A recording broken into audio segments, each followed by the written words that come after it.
each one of you to switch on your cameras and mute your microphones for the entire event. Human dignity is the right to live one's truth and to have the freedom to be who we are. Good evening to one and all present here. CWD and Club Aaina is the official social awareness and women development club of IBS Hyderabad, which was inaugurated on January 22nd, 2014. Club Aaina works for the cognizance and betterment of the society.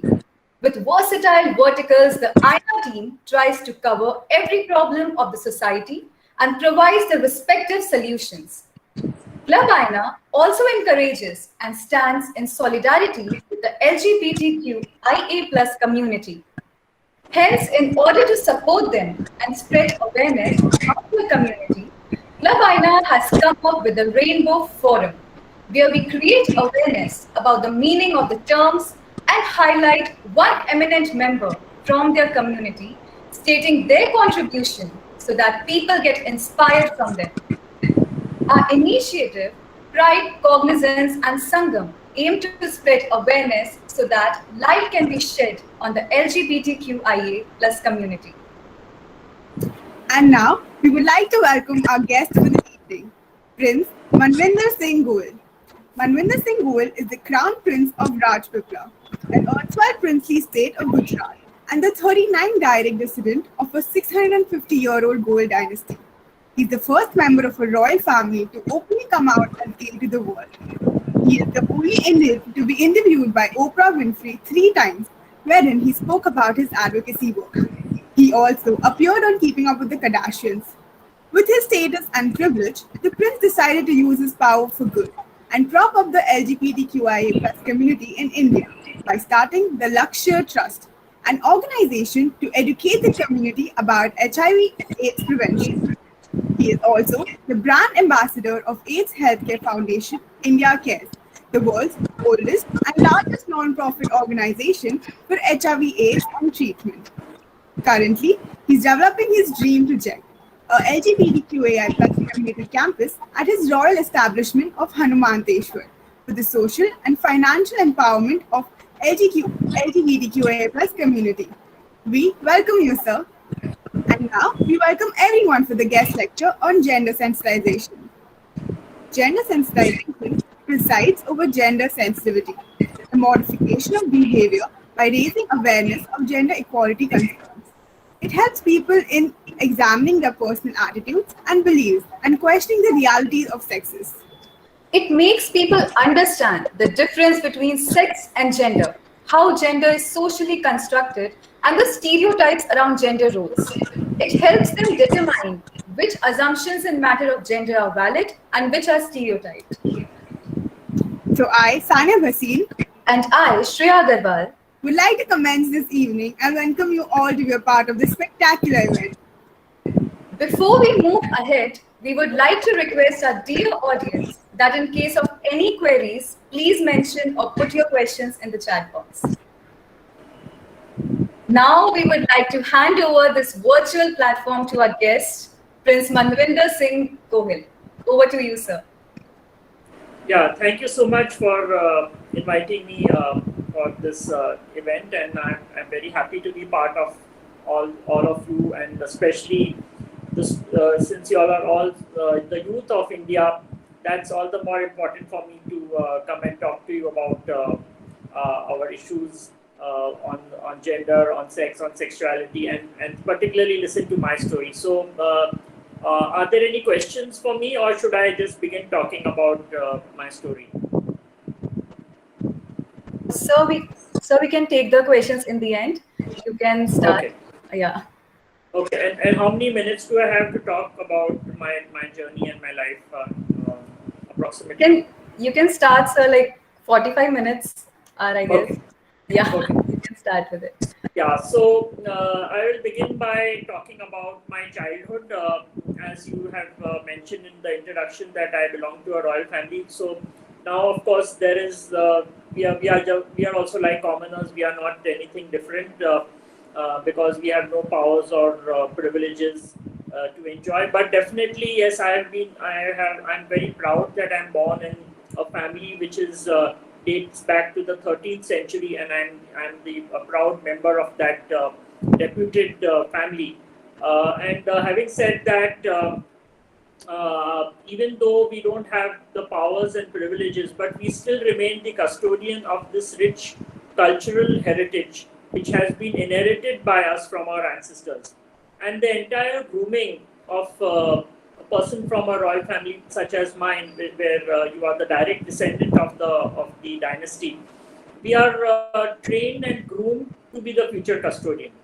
So, we have these old retainers, we call them, who have been part of our families for generations. I mean, we have got drivers, butlers, maids, secretaries who have been working with us for last 200 years. I mean, the families have been connected with us for so many years, and they know exactly what kind of a training it needs to be given, because why our lives are different than others.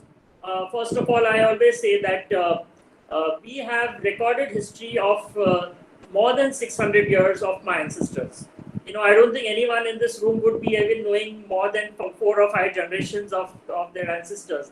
So that's something which is different in our families. Secondly, we have never been, our lives have never been private. We are always public. There is always media. I mean, people ask me that, how come you're not shy of talking to media? I say, when the day I was born, my news came out in the newspapers, and my name was registered with the Ministry of Home Affairs, Government of India, in the Gazette, because in those days there were still privileges were there, so the government need to know who is the first male child born in the family. And from beginning, since we are made to be in the public, so public speaking becomes an integral part of training.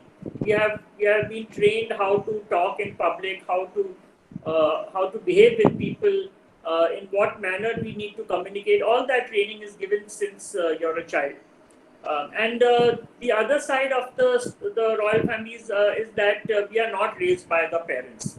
We are raised by a nanny, a governess, a paid employee who takes care of us. So we don't had the privilege. I never had the privilege of getting natural love and affection from my parents. And even calling them mom and dad was something very rare. We could never call our mother and father mom and dad. We had to address them by their titles, and so did they. So that makes us different from other families. And therefore, I never had any love or any attachment towards my parents, which others have. I'm sure all of you all are attached to your parents, but I was never attached. I was attached to my nanny. And till I was 9 years old, I never even knew that who was my real mother. I thought my nanny was my mother, and it was very difficult for me to come to terms and accept the fact that no, my nanny is not my mother. My mother is somebody else. So those are the strange issues where we grew up, and not many of us talk about it in public. I have been labelled as a rebel prince, and I have not many royals like me, because I have outed a lot of royal secrets, and I don't mind doing that because I am a very honest person. I don't mind talking about it in the public because I believe in sharing the issues which I have faced as a child, and that's very important for people to know. There is always a saying, grass is greener on the other side of the fence. We always think, there are a lot of people who say, oh, I wish we were born in a royal family. And then I said, you should come here on this other side of the fence and see, what we are going through. Because I used to be surprised. I used to go to people's homes and find mothers cuddling the children and, playing with them and embracing them. And I used to think, do really mothers do that? Because my mother never did that to me. So I used to wonder that, is that really a mother and child's affection? So that things made our families different. And then coming to terms with my sexuality was another issue. I knew I was different. I knew I was attracted towards the same sex. I studied in a co-education school, one of the best schools of Bombay, called the Bombay Scottish School, where I studied with students like Amir Khan, Hrithik Roshan, Abhishek Bachchan. All the Bollywood stars were in my school. And yet, I always say that I always blame the education system in India. I said, coming from the land of Kama Sutra, the oldest sex encyclopedia, we should be proud of it, which was written 500 years even before Jesus Christ was born, and with having an open whole chapter on homosexuality. So forget about that. We were not even taught the basic sex education. I still remember when we had the biology, the lecture, and we had the subject on human reproductive system. Our school teacher from and this is the best school of Bombay, mind you, the Bombay Scottish School. It was called, even at some point of time, it was called Bombay Snobbish School. They thought we are all snobs. So imagine, it was such a good school, such a good standard, but still the teacher, what they used to teach us when it came to human reproductive system? They taught us the secondary sexual characteristics of zebras, lions, and giraffes. And I used to wonder, why are they teaching us animals? I'm not interested to have sex with a zebra or lion or a giraffe. I want a sex with human being. But teachers are so shy, they don't even want to talk about human beings when it comes to sex and sexuality. So it was very difficult for me to understand my sexuality. I had nobody to communicate to. My nanny was illiterate. My parents would not talk to me because of the being from a royal family. So there was absolutely no communication. I kind of thought, maybe am I the only one behaving in this manner, or is there others like me? Is it disease? Is it a disorder? Is it a passing phase in my life? And therefore, I kind of voluntarily ended up marrying a princess when I came of marriageable age. And the marriage was an absolute disaster. It lasted only for 15 months. And my ex-wife, before she left me, she said, "You did try to spoil my life. Please don't do it to somebody else." And that was the point when I decided I need to explore myself. I said, I need to break these royal protocols, because I was raised in such a protected, cocoon, sheltered atmosphere. I wasn't even allowed to cross the road, So I mentioned it somewhere that I crossed the road first time in my life when I was 16, and I'm still very scared, because I was always surrounded by servants. I didn't have a chance to do anything on my own. Total dependence on servants. So I had to break the royal protocols, and I had to go public. I had to use the public transport and go out and find out what went wrong with my sexuality. Why did the marriage fail? And that's when, at the age of 30, mind you, at the age of 30, when I was 30 years old, after a failed marriage, I came to terms with my sexuality with the help of a gentleman named Ashok Rao Kavi, who was the first gay activist of India. He was one of the first persons in India to come out openly as gay in the 1980s. He was the one who made me feel comfortable with my sexuality, and he kind of gave me an identity. He said, "You're absolutely natural and normal. Whatever you have experienced in the childhood is a normal behavior." And he gave me an identity, and I identified myself as a gay man. That was and he also made me feel proud of my sexuality and removed all the guilt feelings which I had in my mind. And that's when my journey as a self-identified gay man started. And that was just the first step of coming out to myself and accepting myself. And he was the one who exposed me to a lot of other gay men in Mumbai. And that time he started a trust called the Humsafar Trust, which was the first organization in India to have started working for the homosexual and transgender population. He trained me as a counselor, and it was he who motivated me. He said, "We need more organizations like these in other parts of India. Why don't you start one in Gujarat?"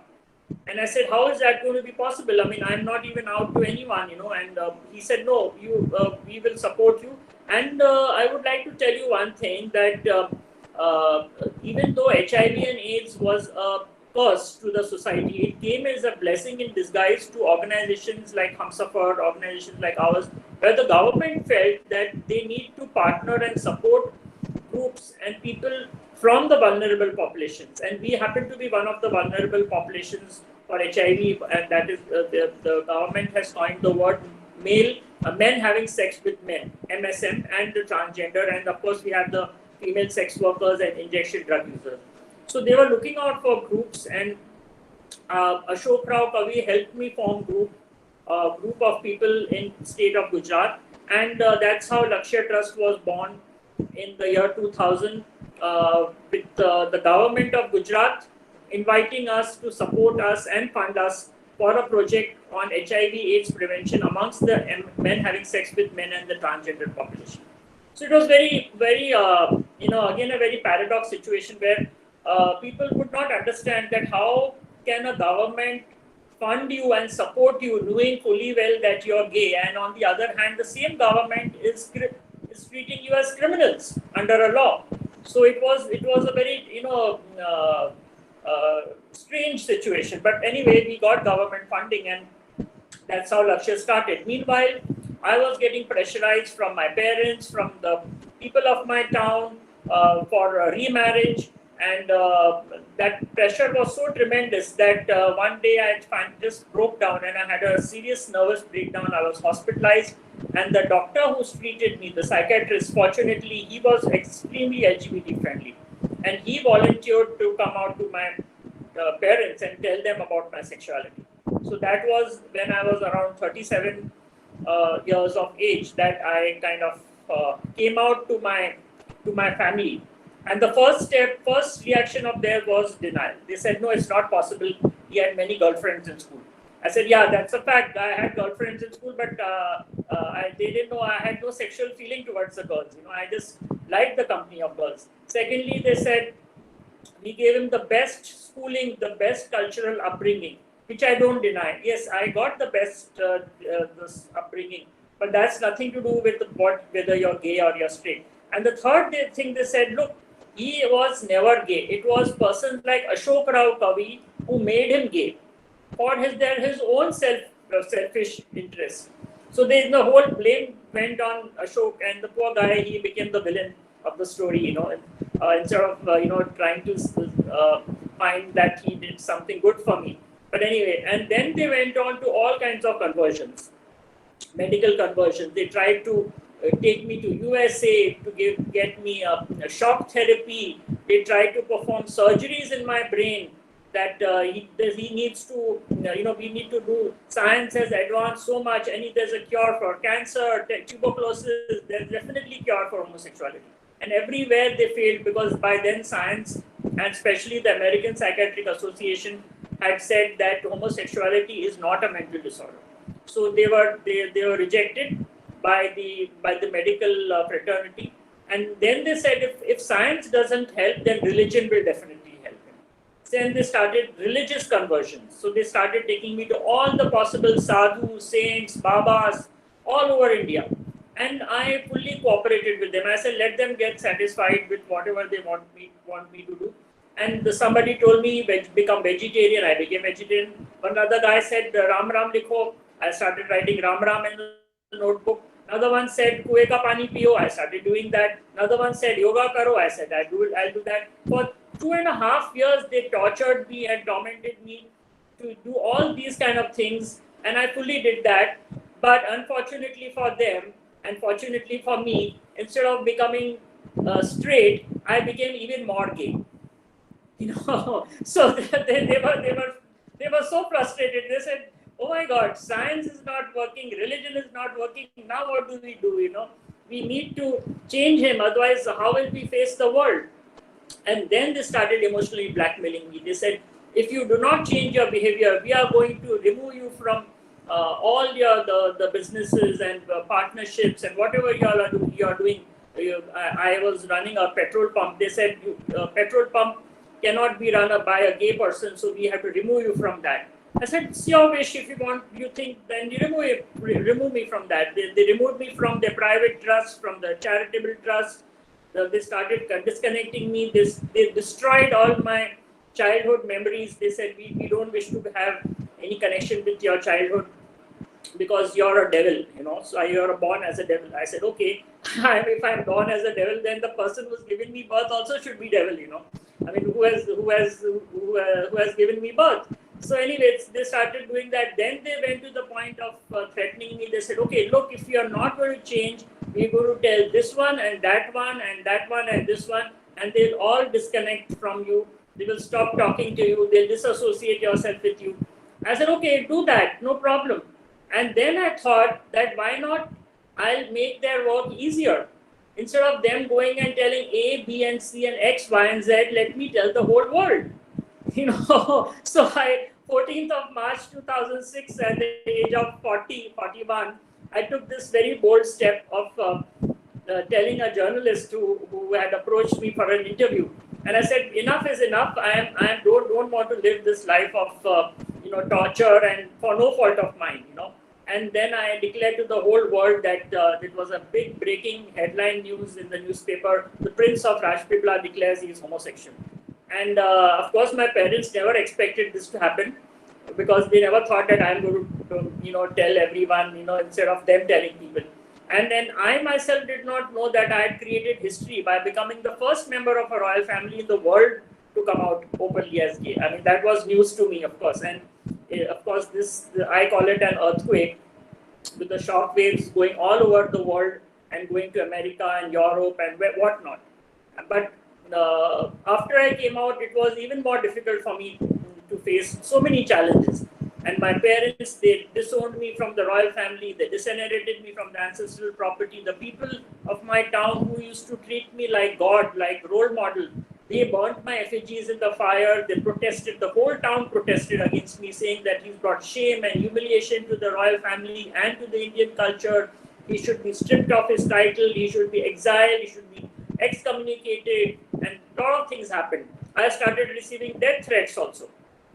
And I used to be very careful, because whenever I used to drive the car, I would press the brake and see, because it's very easy to kill someone in the royal family. They will treat it as an accident, and you will not even know that you have died of natural death or have you died of an accident.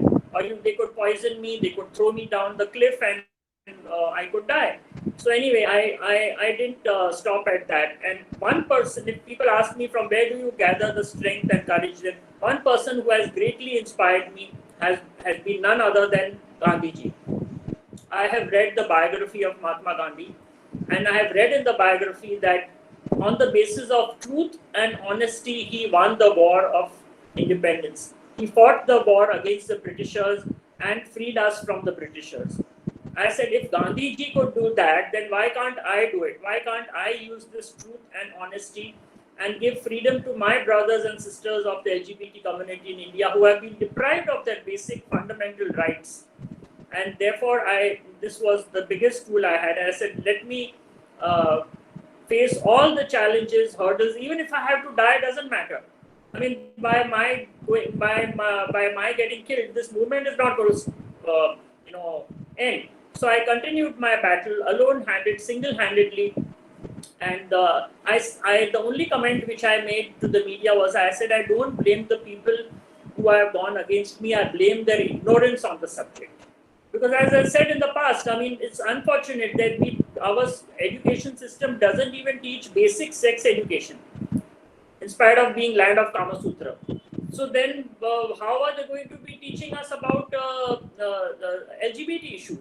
So it's not the fault of the people who are doing this. It's the fault of the education system.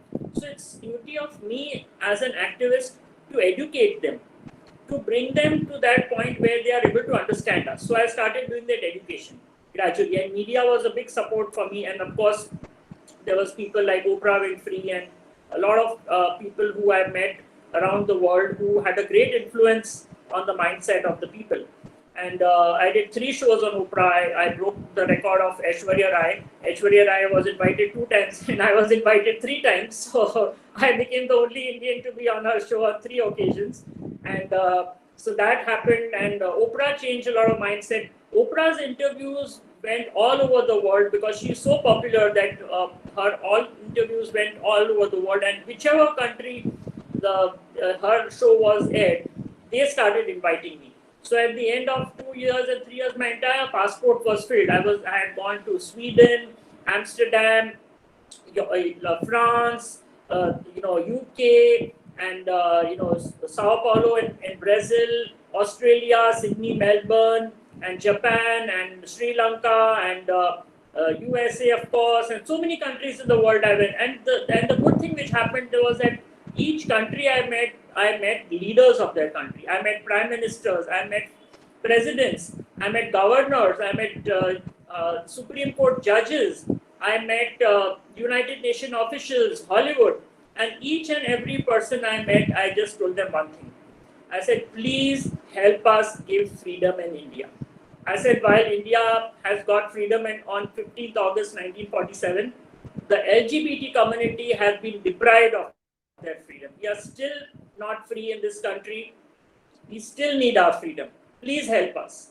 And that's how I started getting support from all these leaders, because I said India is a country which definitely needs support from other countries. It is not a country which is surviving on its own. We are always importing so many things from other countries. So these are the people who can influence the mindset of our policymakers, of our political leaders, of the lawmakers, and that will help us get freedom. So I did that, and then 2017 I got this beautiful opportunity of being invited on the show Keeping Up with the Kardashians, and that was like a cherry on the cake because Oprah, 3 times on Oprah was not enough, and then this 2 times I was invited by Kim Kardashian at her home for lunch, and she was joined in by her sisters Chloe, Courtney, and Kendall. And during the lunch, I told all of them about the situation we are facing in India and all the torture and torments which we have to undergo, and stigma and discrimination. And very beautifully, they supported me, and it came out on the television. Not just that, even their mother, Kris Jenner, invited me to her home. And Kris Jenner also, gave out a very positive story about the LGBT issues. And this show is so popular amongst the youth population, not just in India, but all over the world. And when I came back to India, I was so surprised. My cousins and my nephews and nieces, and they were all those who were speaking against me. They're coming to me and saying, "Uncle, can we get a selfie with you?" And then I very sarcastically said, "Selfie with me? But am I not a criminal?" And they said, "No. Where did we say you're a criminal? Gays are also human beings." So I said, "Wow, just going on the appearance on Kardashian show made me a human being from a criminal, And I obliged. I said, "Okay, fine. If you think I'm a human being, then I don't mind getting a selfie with you." So that's how these people, the influential people who are you are the role models. Like Kendall is a role model for so many.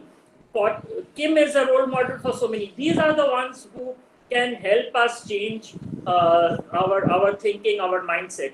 And that's exactly what happened. And that was in 2017. And then 2018 came the final victorious day for us on 6th September 2018.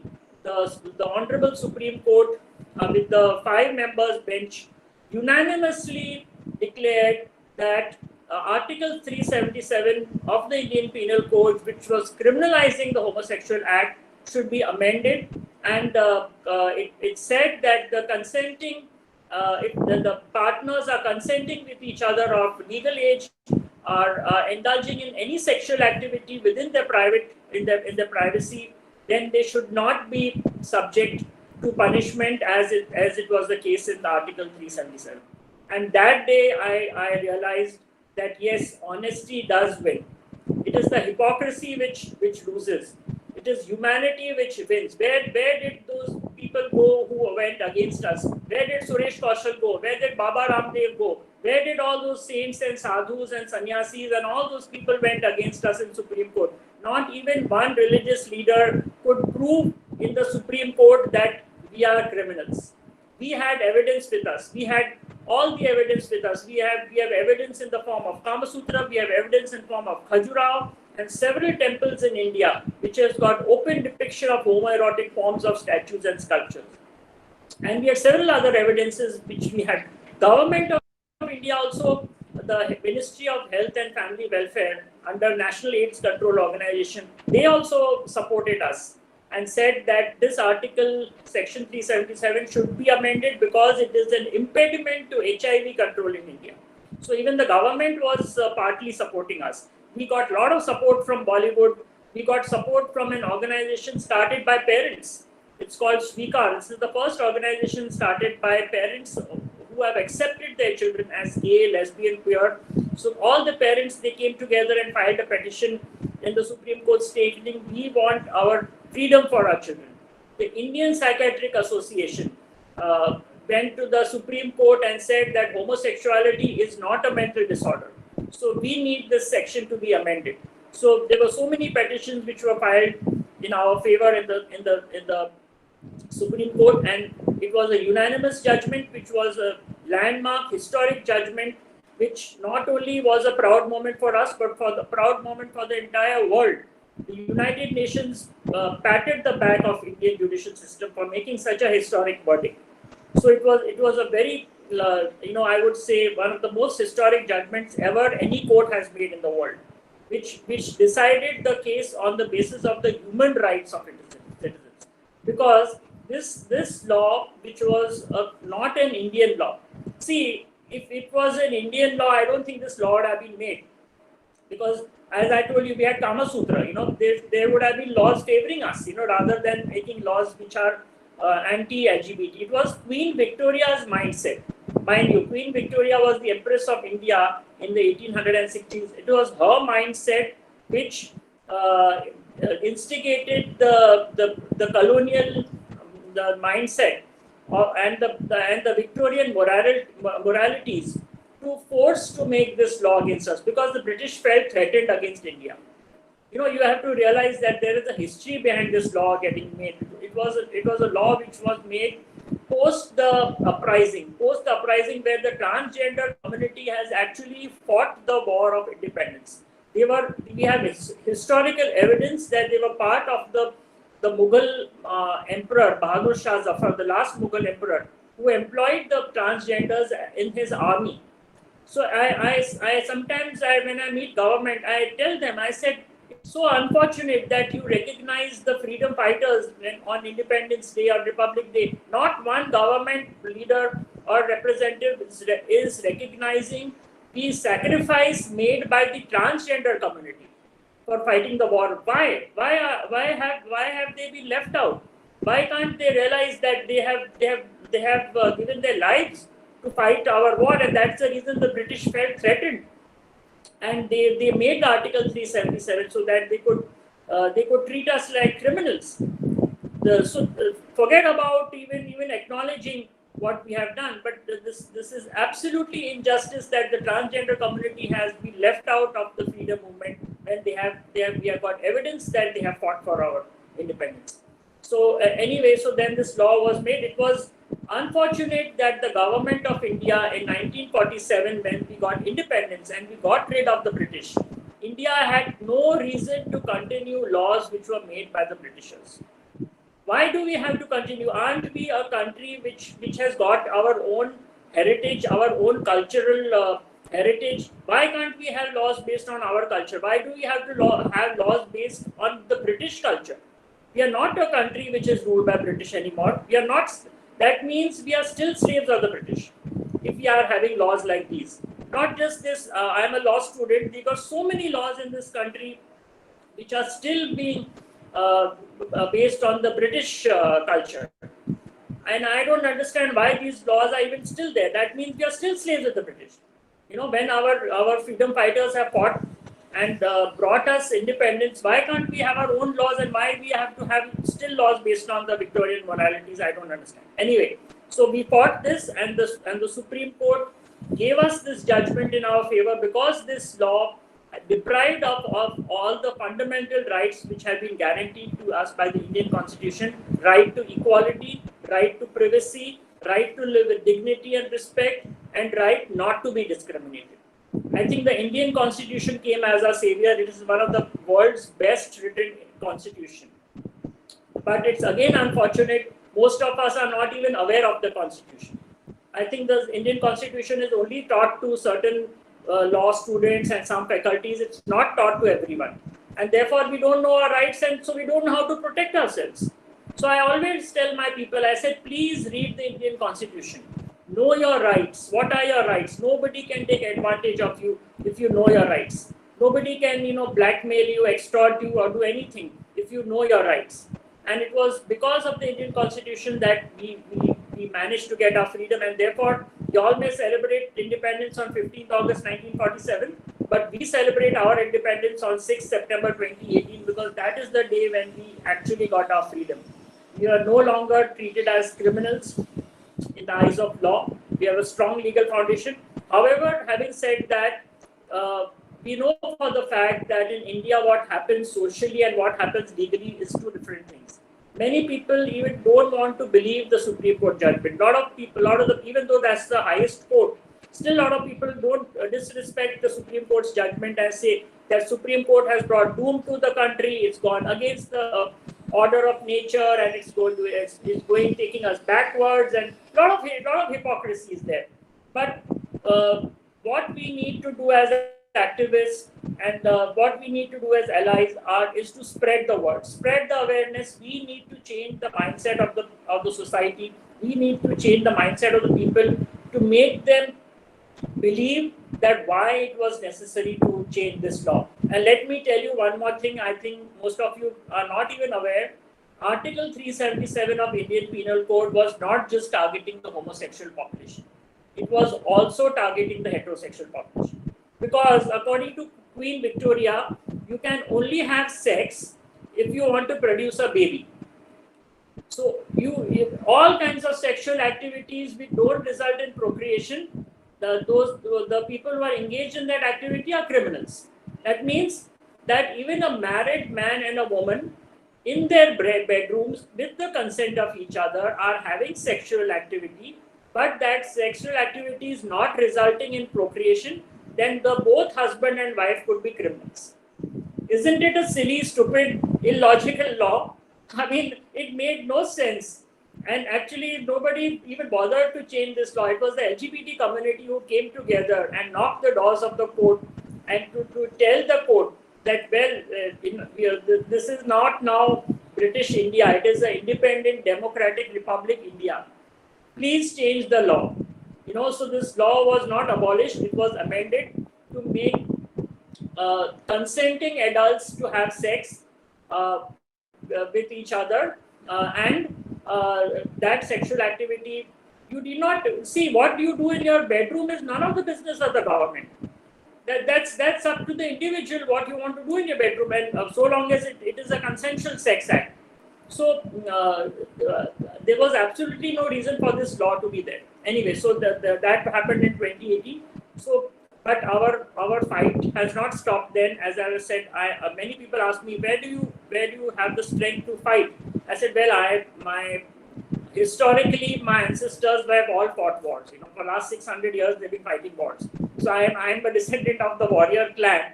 So I will definitely have the courage and strength to fight wars. Except that those people fought wars for different purposes, from protecting the land and from the enemies. My war is against hypocrisy. My war is for humanity. My war is for supporting the honesty.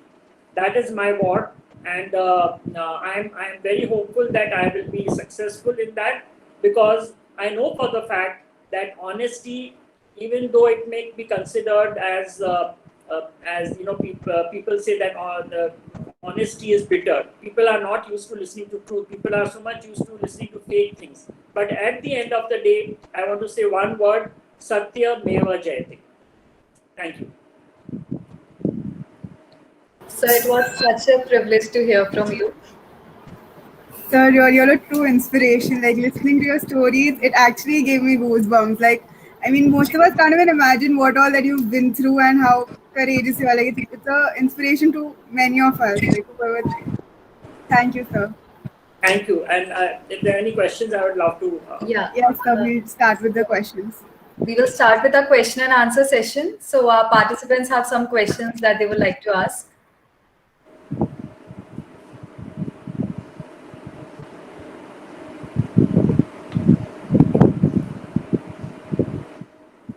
Okay.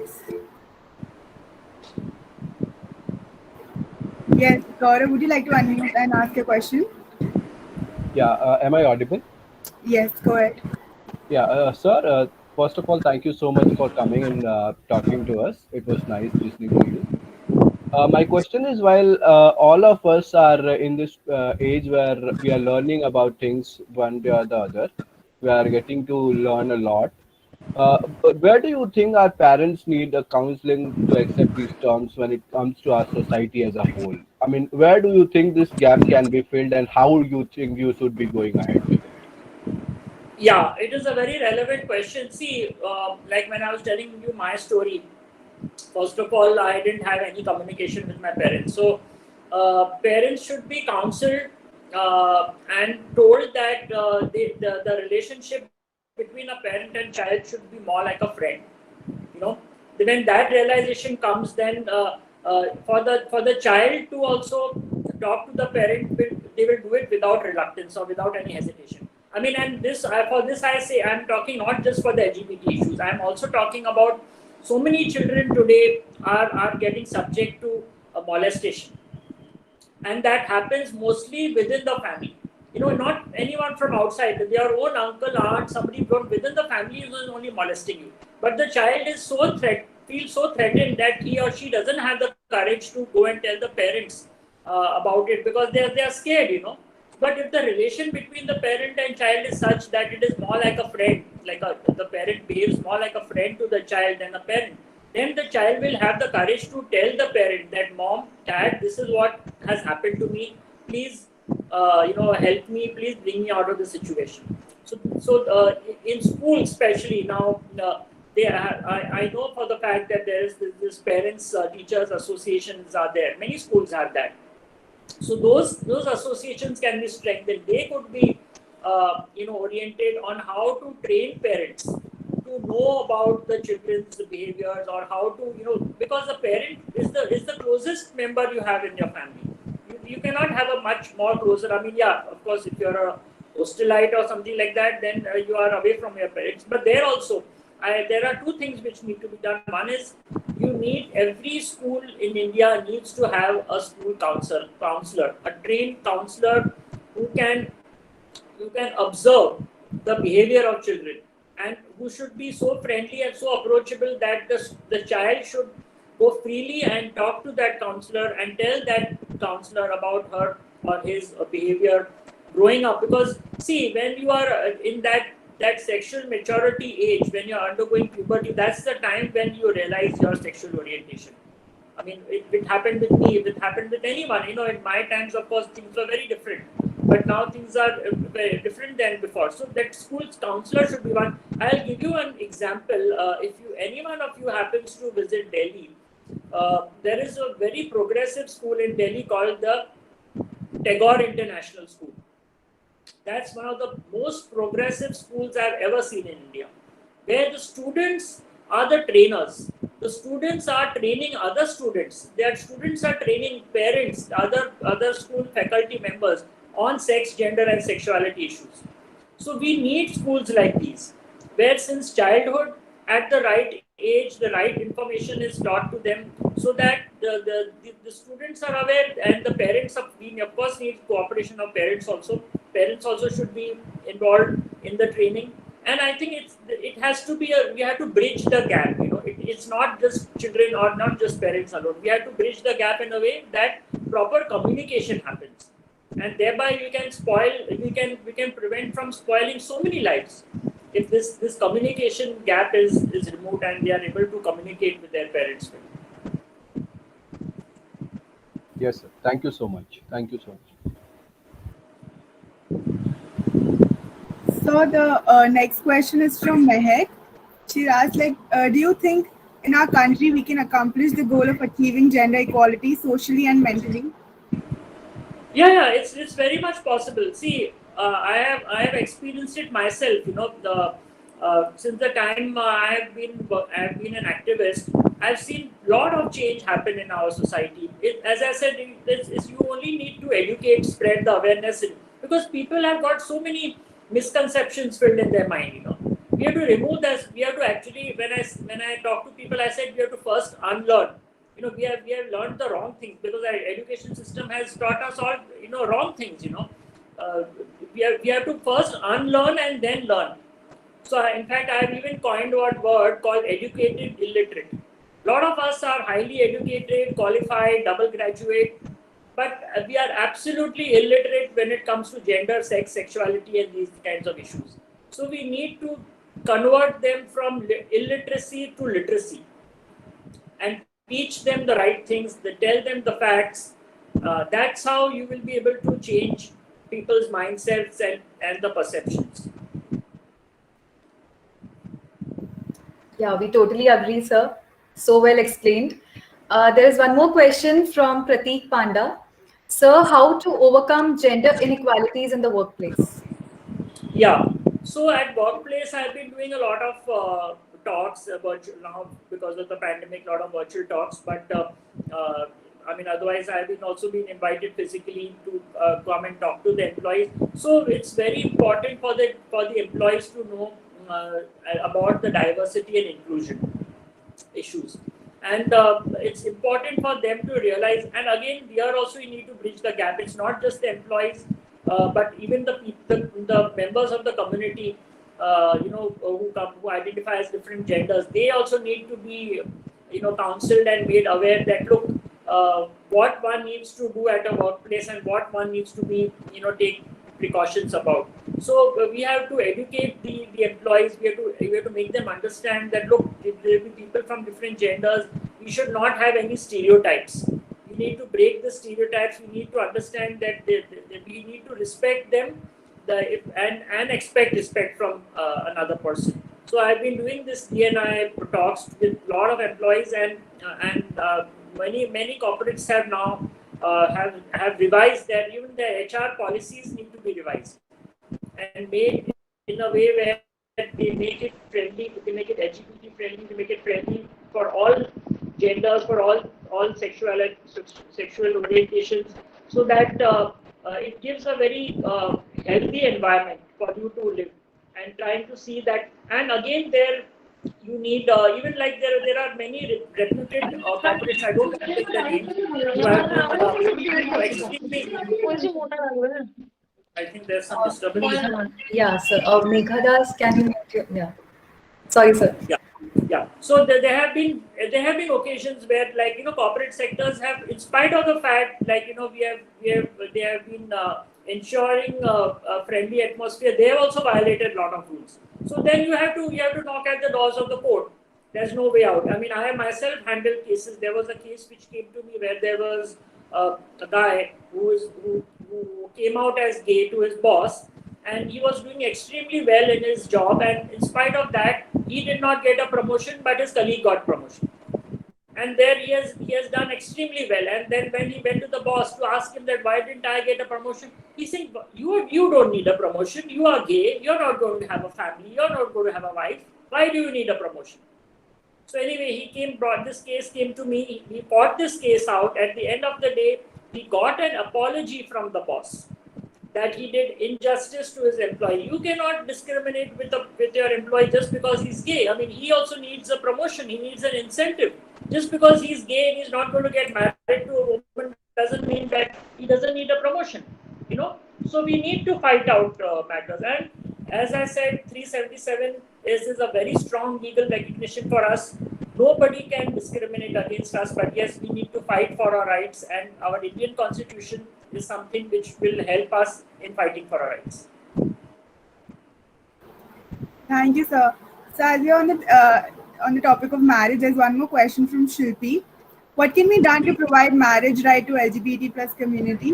As whenever the case came in court, every time the central government tried their best to shift it to another date, as according to them, their marriage is a threat to the institution of marriage.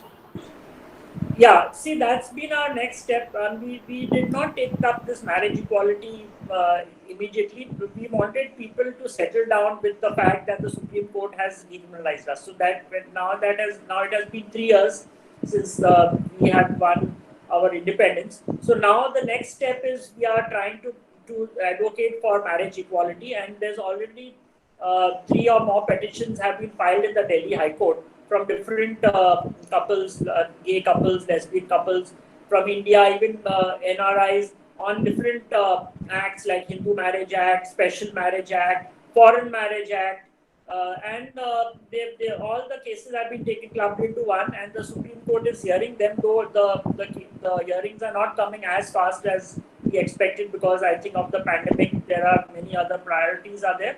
But I am very hopeful that one day the law will be in our favor. Interestingly, marriage between trans men and women and between trans women and men have been legalized, or rather I would say they have been given the given the green signal. I can quote you this very recently. Madurai High Court has given the green signal for a trans man who had filed a petition who wanted to get married to a woman, and they have held that nobody can challenge that marriage and they should be allowed to get married. So similarly, even there have been marriages happening between trans women and men also. So, but this is with the trans community. I'm very sure with the help of and one thing is good that the judicial system in India has become extremely open-minded and progressive, because we have done a lot of judicial advocacy, and as I was telling you, that illiteracy has to be removed. We know that judges are educated, they are qualified, but some of them were illiterate when it comes to our issues. And I would like to quote you a very recent decision made by the Madras High Court in June this year itself, where Justice Anand Venkatesh was listening to a petition filed by a lesbian couple, has said that ignorance should not come in the way of not giving justice to the petitioners. And he made it a point to go to the LGBT community, and he also met with mental health practitioners before he came up with his decision.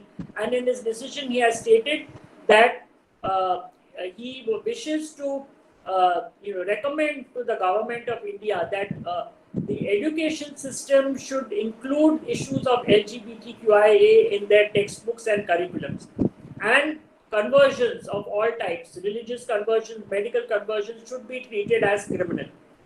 So, the judiciary is in our favor. Even the present Delhi High Court is in our favor. They have told us that get more and more couples as possible.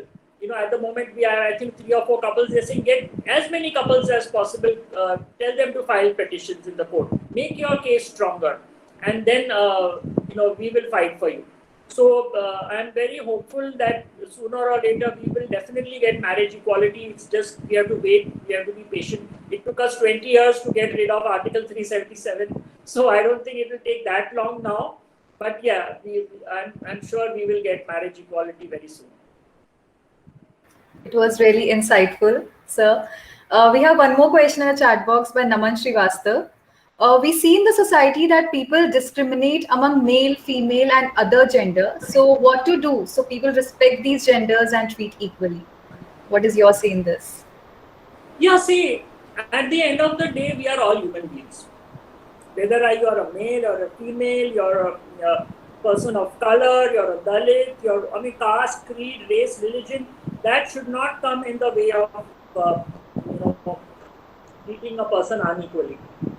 When our Indian Constitution itself is so clear about it, that they do not want to discriminate on the basis of caste, creed, race, religion, sexuality, and sexual orientation, then who are we to treat people differently? We are all the same. We are no different than anyone else. It's just our preferences are different. Tomorrow there will be discrimination against vegetarianism and non-vegetarianism. That doesn't mean that you have to hate somebody. If you are a non-veg, you will hate a vegetarian person, or if you are vegetarian, and vice versa. And there will be left-handedness versus right-handedness. So there is no end to discrimination.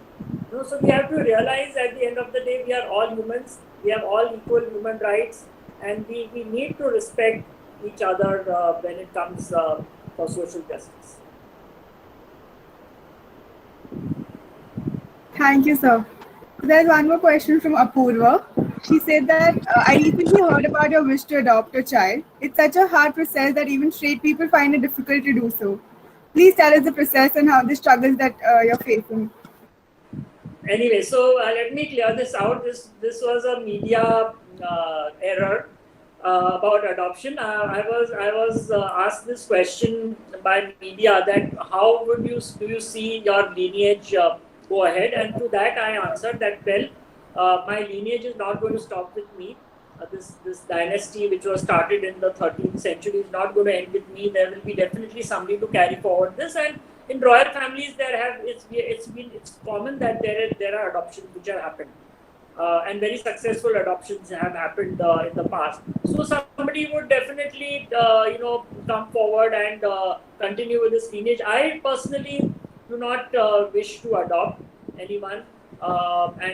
Yes, but I have definitely adopted a lot of animals. I love animals. I have rescued a lot of animals. I have been rescuing animals and birds since I was a child, and I continue to do that. At the moment, I have 6 dogs and 1 cat with me. So they are my adopted children, and I wish to I have nothing against adopting human children, but it's just that I wish to be available to a lot of other people, because if I kind of focus on some one particular issue, then I will be losing on the opportunity to reach out to so many people. So many people need me, and I'm not working just for the LGBT community. I don't even call myself as an LGBT rights activist. I call myself as a human rights activist and an animal activist. So the world needs me for a lot of issues. So I need to be free, need to be available to do many things in this world to make this place a much better and happier place. That was really interesting, sir, that having 6 dogs and 1 cat, it must be very exciting for you. It's lovely to hear that there is 6 dogs you have. Like, so it's really nice. So we'll move to the next question. We have Kunal Chaudhary, and there's a question that has there been any support from the mainstream media in India? Have their attitudes changed in the recent years, or do they still think that talking about the LGBTQI community is a landmine for their TRP? So, Yeah, initially there was a lot of issues. In fact, when I came out in a vernacular newspaper. That was the first time in the history of India that a vernacular newspaper, a Gujarati newspaper, spoke so positively on LGBT issues. And that changed because English newspapers have been writing quite positively. It was only the non-English newspapers who used to write unnatural and immoral and illegal and this and that. So that changed. Secondly, what we also did was that with the help of Humsafar Trust, we did a lot of media advocacy programs where we have also designed a media manual in various languages. As we know, in India, we got so many languages. So we had it in English, Hindi, Marathi, Gujarati, Punjabi, Tamil, Bengali, this, that, many languages. And we use this media manual. We invite media, and this is an ongoing process. It doesn't end in one day. We keep having these media advocacy programs on a regular basis. We invite the media, we explain to them which are the words to be used, which are not to be used, which are the derogatory terms which should be avoided, and how we should the media can be sensitized. And this includes print media, television media, radio media, everything.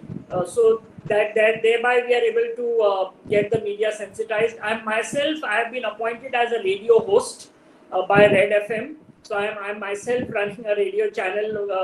It's a podcast called LGBTQ, All Questions Answered. So I interview a lot of people on regular basis. So I'm also trying to see how we can get the media involved and how the media can help us. Thank you, sir. So with every question, we are getting to know a new fact about you, which is very interesting. So the next question is from Nirali. Do you think as a generation will be more open and accepting? Definitely, the youths of today are definitely more understanding, more accepting, because you all have been exposed. See, when we were growing up, forget about cell phone. We only had landline. I did not even know what a cell phone was till last 20, 21 years back. But you all have grown up with cell phones, you all have grown up with internet, with social media, you all are more aware of things, you all are more exposed to a lot of things. I think now I don't even find this globe a big, huge space. We have all come together. So look at the time when the pandemic happened. The whole world came together. So we know of so many things, we are aware of so many things now. So even on LGBT issues, most of the youth are aware. It's just we need some little fine tuning, as it's called, to tune you all up and to kind of sharpen you up, to make you little more aware. So that, and I always take opportunities like these, because I always believe that the youth of today, the students of today, are the future of tomorrow.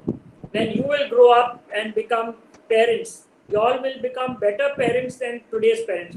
If your child comes up and says to you, hey mom, I'm gay, you will be able to accept that son much better than today's parents have done, because you all have made yourself aware, informed about our issues, and you have been literate and not illiterate as your previous generation has been.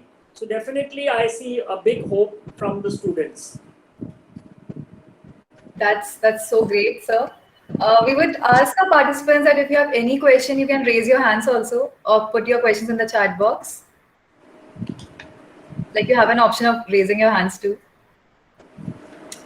Okay. So there's one more question, sir, in the chat box by Moksha. Tell us about 3 major solutions you want to provide for resolving issues related to gender equality. Yeah. So the first solution I have already said, I think education. We need to change the education system. Definitely, sex education, of course, that's a major thing which needs to be done. Secondly, inclusion of the LGBTQI issues, inclusion about Article 377. These are the things which we need to include in our textbooks. Change the curriculum to make to have more gender equality. Secondly, we need to have allies. It's very important to have allies, and that's one job which I've been trying to do. Is I'm trying to, generate or create allies from all stakeholders, from students, of course, from parents, from political parties, from government officers, from religious leaders, from media, from education institutions. We need allies, because allies are the one, and allies are those who are not part of the LGBT community, do not belong to the LGBT community, and it is through the allies that we can mainstream our issues in the society. That's very important. And the third thing is we need networking. We need networking not just within India, we need networking globally. Because this is not a national issue, this is not an issue only of India, this is a global issue. So if we network, we join hands with other people, and I always, whenever I used to travel abroad and I used to meet people, I used to talk about one phrase which is very dear to me, which is a Sanskrit saying, which is Vasudhaiva Kutumbukam. This means the whole world is one family. I don't even see nowadays the world is a big place. It's such a small place. Today I'm talking to you. Tonight I'll be talking to Australia. In the morning I was doing Canada. Same day. So where is this world a big place? But if we all come together as a family, then I think we can definitely make a big change, and we can get rid of so many issues which are common to all of us, and we have to face them on a day-to-day basis. So I think these are the 3 things which I would suggest.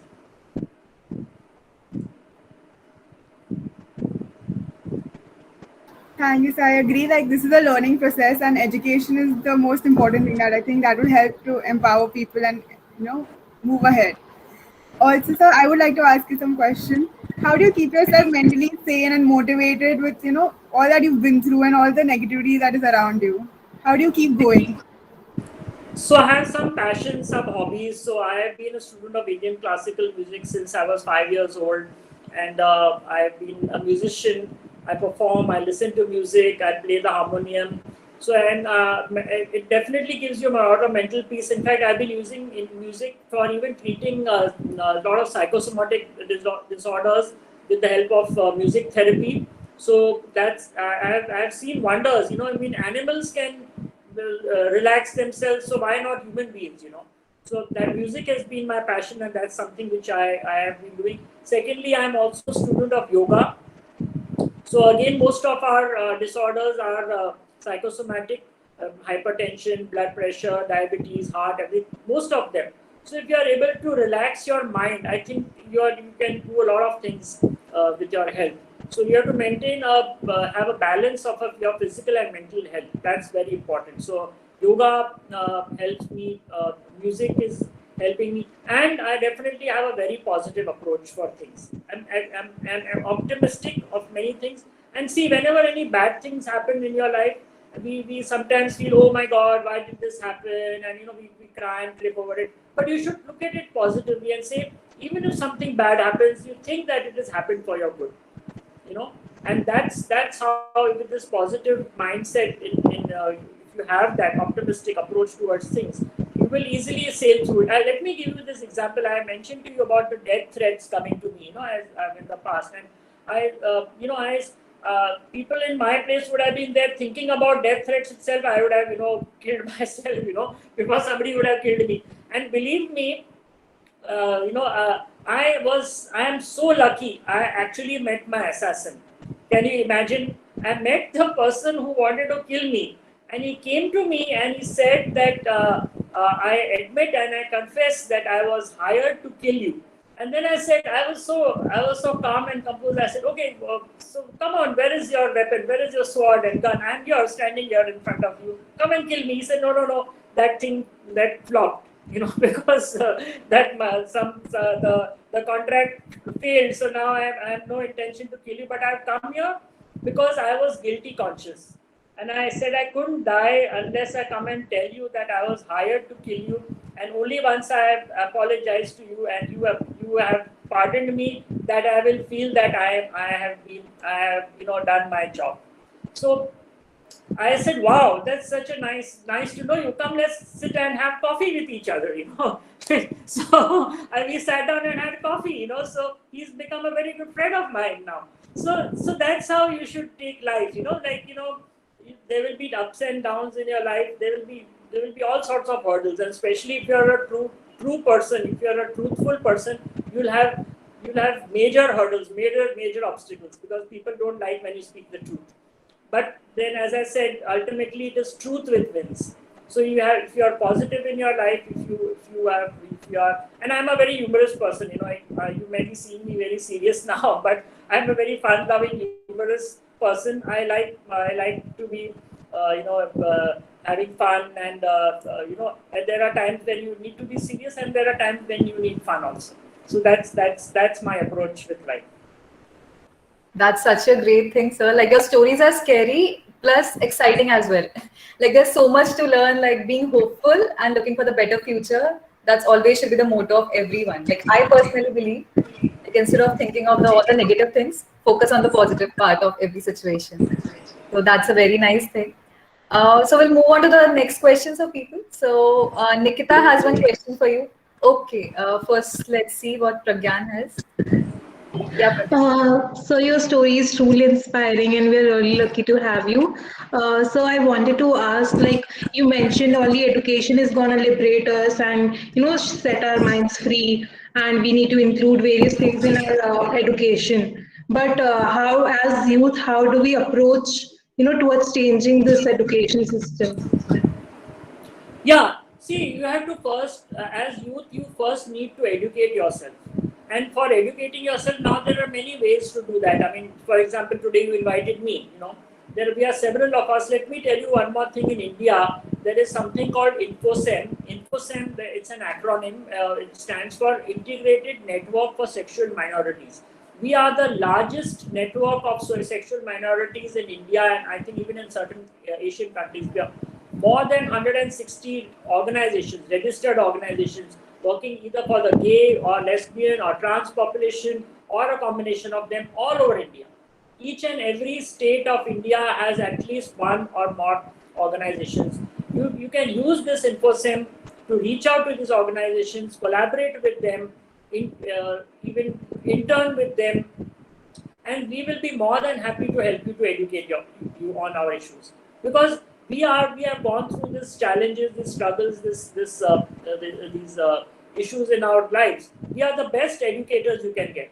I don't think you'll get education on internet or education in any other source. Get it from the horse's mouth. Get it from the community. Get it from us. That's the best way to educate. And once you have got educated, spread the word. And then, as I said, follow the example of Tagore International School. Become trainers yourself. Get trained and get educated, and then train others. I think that's the best way. You could in education systems, you can have clubs. Like, there are various schools and colleges are having clubs where they have events. Now you can have even virtual events. You do not have physical events. Have film shows, There are so many films are now made on LGBT issues. Have film screenings, educate them through films, have theatre, have cultural events. There are so many examples I can give you. TED Talks also. I forgot about TED Talks. I have given 13 TED Talks as of now.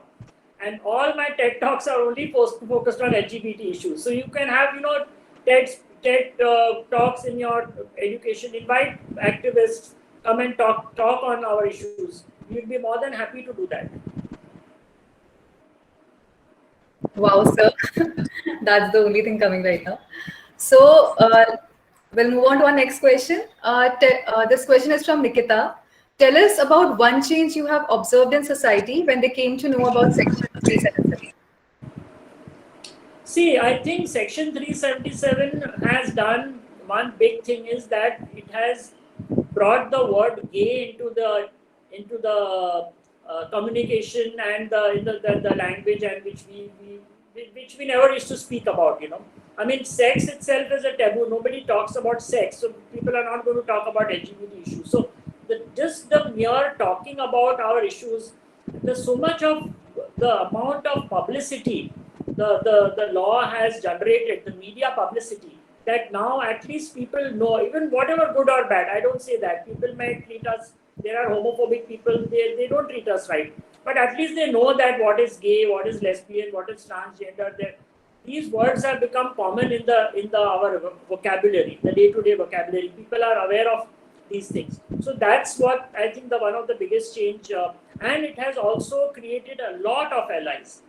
I would say that even the previous judgments which came, they did not create as much as support and allies as much as the Section 377 amendment has created. And there are a lot of people, even though there are not as many as we expected, but there still are a lot of people from Bollywood, from media, from parents, from education institutions. There's a lot of support we have got. So that definitely there has been a very big change, and not just in India. And mind you, 377 has brought about changes in other countries as well. Just because of India, there are so many other countries which have benefited, out of this law, and even they have also changed their mindset there.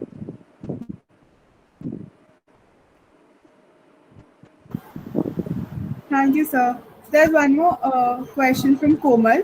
What, according to you, sir, should be done for the LGBTQI plus community to give the recognition it deserves? See, I believe that we have a law, that's fine, but we still need to strengthen and to do a lot of work with the government, with the lawmakers, with the policy makers, to see that how this justice is given. So, whenever I've traveled abroad, I have always heard this from people, that the people have always told me that India is a country where there's very good planning happens, but India is, as regards implementation is concerned, India is not good. We are not good implementators. So I think the first thing which we need to do is how we can change the education system, which I already talked about. The information about this laws also needs to be disseminated to various people. What we also need to advocate with the government is to have representatives from the community sitting with in the lawmakers, in the legislation, in the judiciary.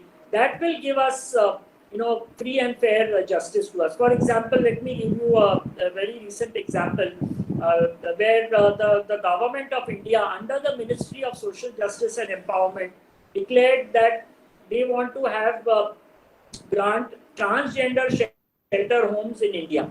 And the first transgender shelter home was given to my organization, Lakshya Trust, by the government of India. And it was inaugurated also by the Union Minister of Social Justice and Empowerment, Mr. Thawarchand Gehlot. He was the minister, now the minister has changed. So how this happened was because there was a transgender sitting in the Ministry of Social Justice and Empowerment in Delhi, in the central government. Because that transgender was advising the government that why they need transgender shelter homes, why they need to be given protection. Because the presence of the trans person was there, the government was able to take this decision. So we need, similarly, I am also fortunate that government of Gujarat has appointed me in the steering committee in the Sachivalaya. I go to the secretariat when the government invites me to come and talk about the issues of what the gays they are facing in Gujarat, and the ministry takes a note of it, and they try and help us and in giving us suggestions and see how they can implement these issues. So a presence of a community person will definitely help.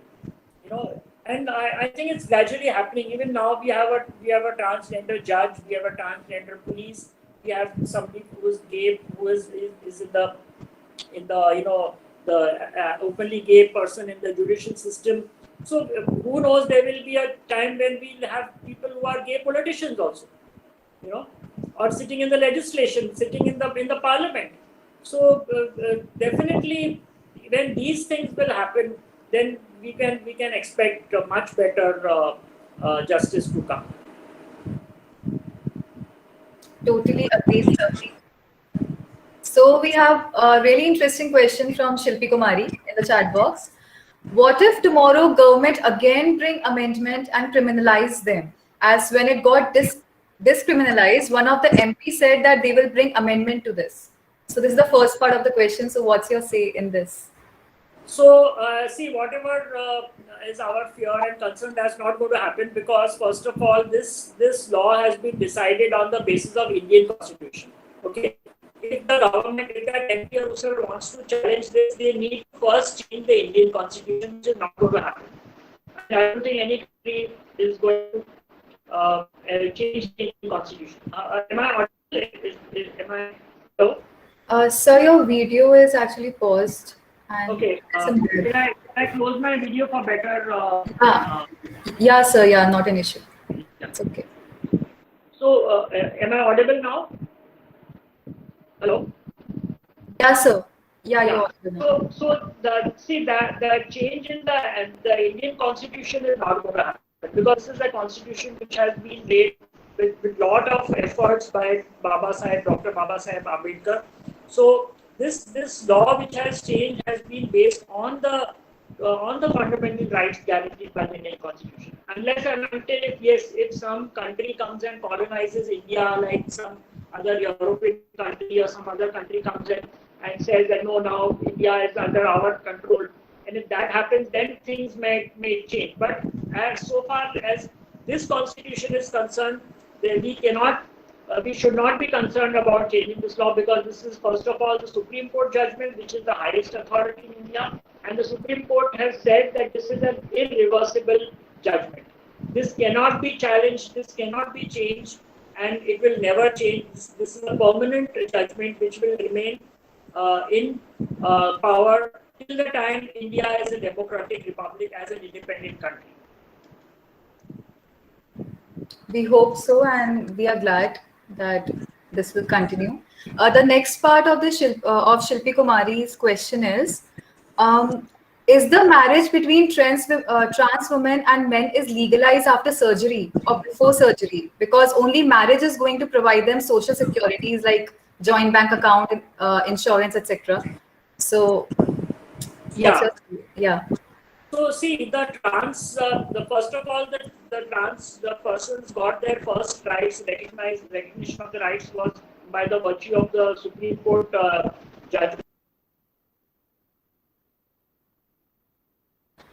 Okay, there's some network issue, I guess, from his side. We can wait for 2 minutes.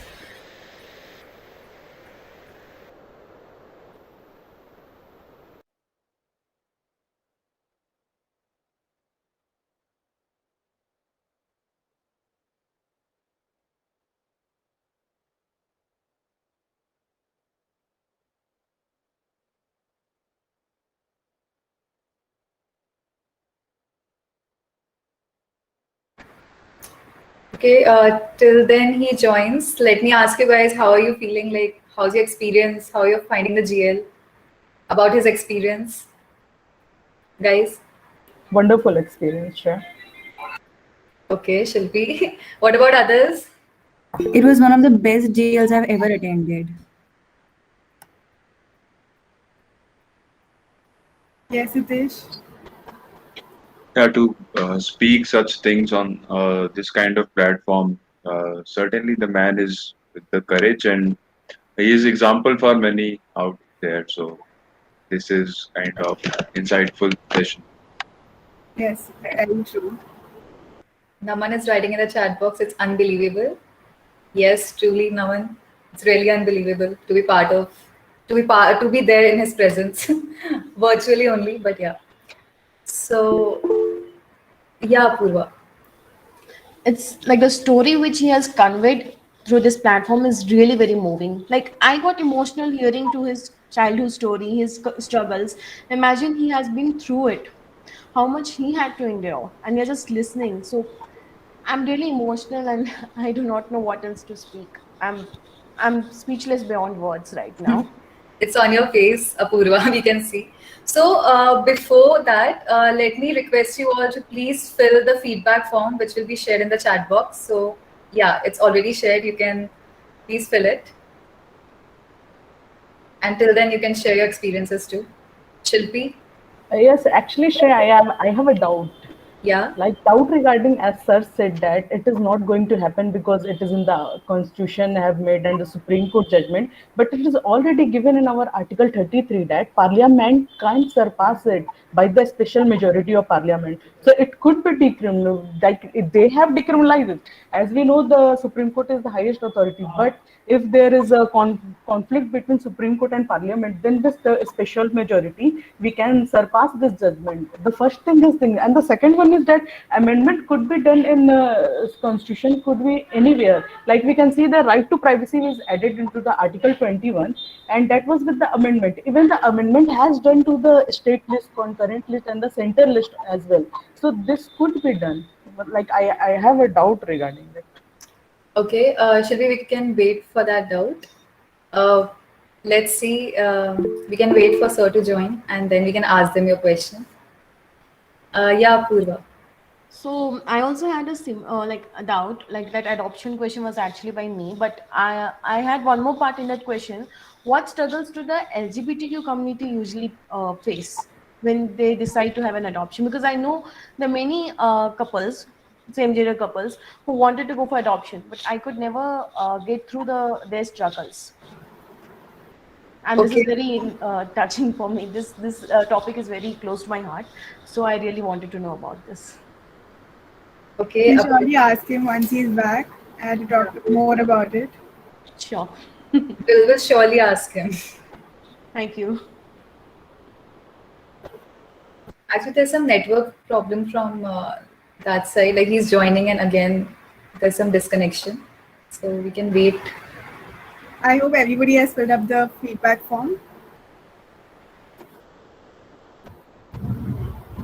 Wait, I am filling. Yes, Okay, okay. yes, it's there in the chat box.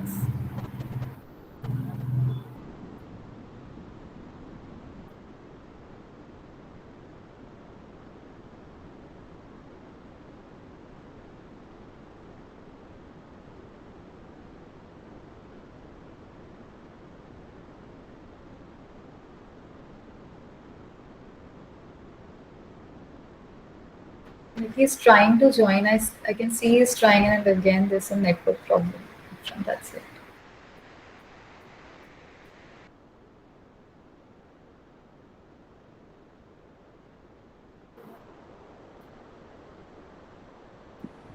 Can you hear me now? Yes, sir, welcome back. Yeah. I think there's an internet problem, but I'm going to switch off my video just for saving my data. Yes, sir, no problem. Welcome back. Yeah, okay. Yeah, so should I continue with the question which was asked? Yes, sir, please.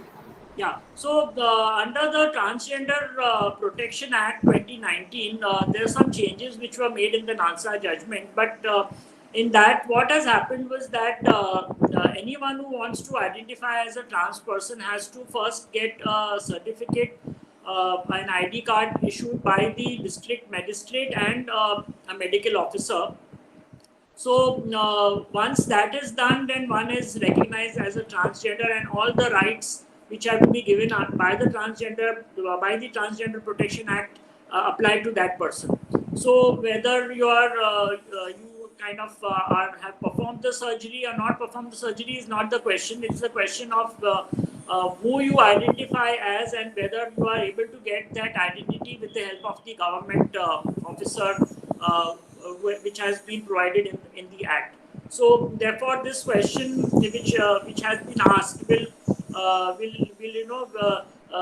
depend on whether that individual has managed to get an identity card based on her or his or their approach to the government officer. Like for example, in Gujarat, if you ask me, we have several trans women who have not got operated, and yet they have been issued cards by the government, by the district collectorate, and by the government officer. So it also depends on how much you have done advocacy in your particular state to get the government to recognize you as a trans person.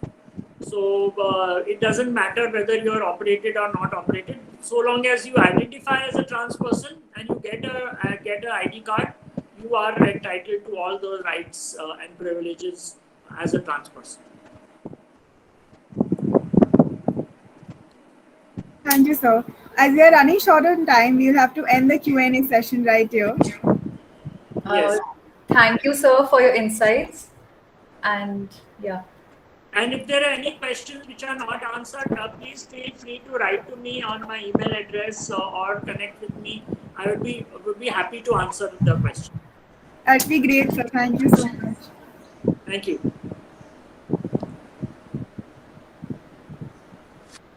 So now we would like to thank our guest for gracing us with his presence. It was indeed a very inspiring and uplifting discussion. We hope that it was an insightful session for our audience as well, and they'll take great learnings from this.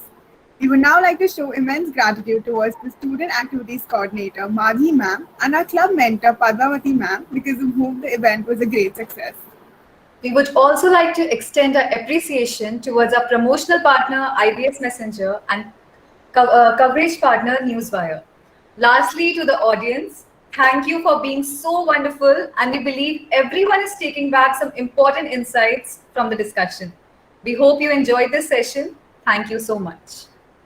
To know more about our work and the Rainbow Forum, please follow the links provided in the chat box. Thank you.